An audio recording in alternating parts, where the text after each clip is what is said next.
I think you have to put yourself into a position where you feel driven by work that fills you with some sense of I believe more than anything else, like some sense of contentedness because you believe it is the right work.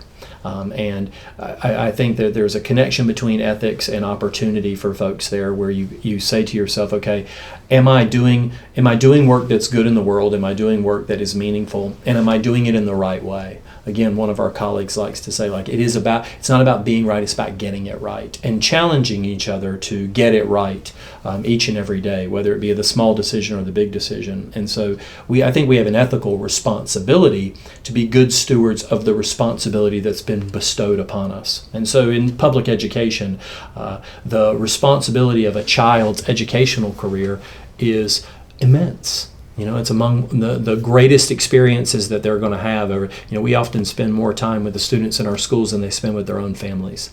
And that is an ethical responsibility that we carry. And so the influence that we provide to them, whether it be in the classroom or through extracurricular experiences, or the decisions that we make about how we serve and support kids, I think really carries that role.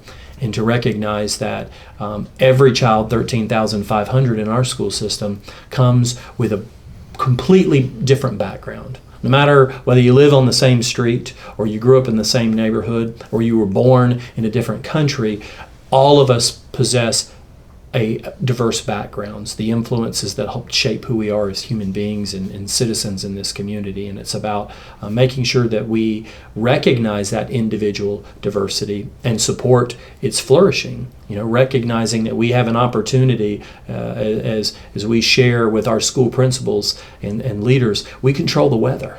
And so we can grow plants with the sun and the rain that we create in this environment, should we choose to do so. And I feel like there's a challenge and a charge in that, in terms of serving young people and making sure that they're successful and owning that responsibility, because being servants in public education says that you are willing to hold fast to that moral compass. Yeah, I think Dr. Bryant challenges not just our leadership team, but also basically our whole staff. When you start looking at ethics, but what's your why? Why are you doing this? So know your why. Know exactly every day when you go to work, what is your why? Why am I doing this? And when you get to the root of why you go into that position every day, and you can answer it, then I think that you're going to be successful.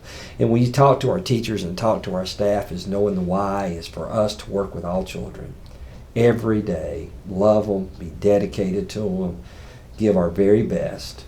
Then I think when you do that, you've got the why. Why do we come to work? And why do we do what we want to do? And I think just always when we talk about it, we'll put in a new program. If we're going to change our targets, change our goals, change our direction, well, the first thing this year, what's our why? Why are we going to do that? What is our purpose? What is our goals? What do we get out of it? So I think if every organization needs to sometimes start and says, what is our why? What is our thinking on what we want to do, and what are we doing? Is it matching up with what is our why? We can go to work every day and just say, this is our why, this is why we do things, this is what we want to do, but what we're doing doesn't truly represent our why.